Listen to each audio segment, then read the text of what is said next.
Une scène ordinaire en Ukraine, mais comme on en voit rarement dans les médias. Notre autorisation de la filmer est exceptionnelle. L'armée mobilise dans les rues. Ces hommes ne sont pas mobilisables, mais nous leur rappelons que comme ils ont plus de 16 ans, ils doivent s'enregistrer au bureau du recrutement. En dessous de 27 ans, les hommes sont mobilisables seulement s'ils ont fait leur service militaire, mais entre 27 et 60, la mobilisation concerne tout le monde. Nombreux sont ceux qui ont des dérogations pour raisons médicales ou professionnelles, mais ils doivent le notifier au centre de recrutement. Ok, donc demain 9 h à l'adresse indiquée ici. L'armée doit avoir des listes pour savoir sur qui elle peut compter ou non. Les gars sont venus calmement et poliment. Ils ne m'ont pas raflé ou emmené de force comme cela s'est parfois produit dans notre ville. Ils m'ont remis des documents poliment, à l'européenne. C'est le devoir de chaque citoyen.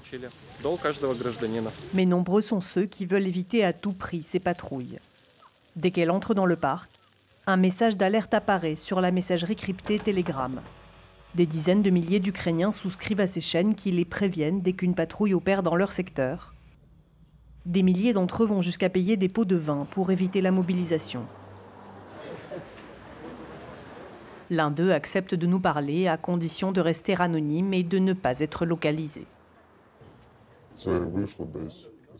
Ça m'a coûté environ 7 000 $ pour un ticket blanc.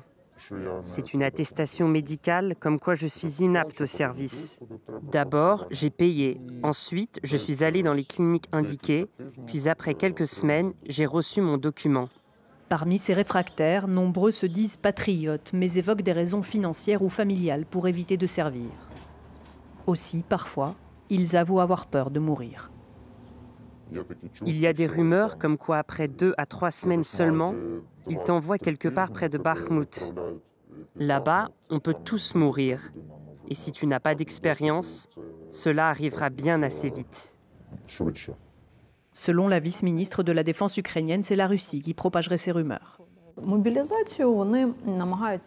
Ils essaient d'entraver notre campagne de mobilisation par des opérations psychologiques, pour lesquelles ils emploient divers instruments, à commencer par les fausses informations.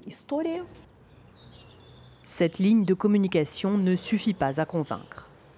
Svitlana et Georgi font partie des nombreux vétérans blessés qui travaillent désormais dans les centres de recrutement. Derrière ce poster appelant à rejoindre l'armée, la station-service où Svitlana distribuait des notifications de mobilisation lorsqu'une roquette est tombée. L'un des docteurs a dit « non, elle ne va pas survivre ». Dès sa rémission de multiples blessures aux organes vitaux, Svitlana a tenu à reprendre le service. Elle condamne ceux qui tentent de l'éviter. Nombreux sont ceux qui pleurent, qui ont peur, qui trouvent toutes sortes d'excuses. Je reste assise à les écouter et ça m'écorche vraiment les oreilles.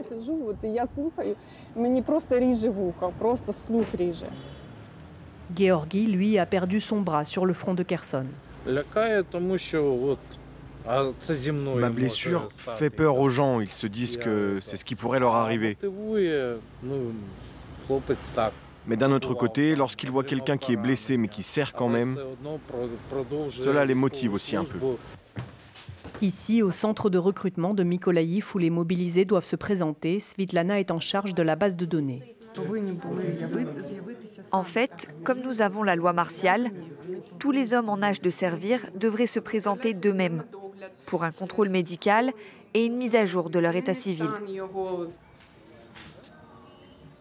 À Mykolaïv, une certaine réticence se ressent face à la mobilisation. Bien sûr que j'irai.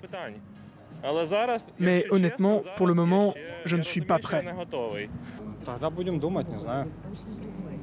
Il faudrait que j'y réfléchisse. Je n'ai jamais servi ni tenu une arme dans les mains. Ce n'est pas que j'ai peur, mais ce serait bizarre.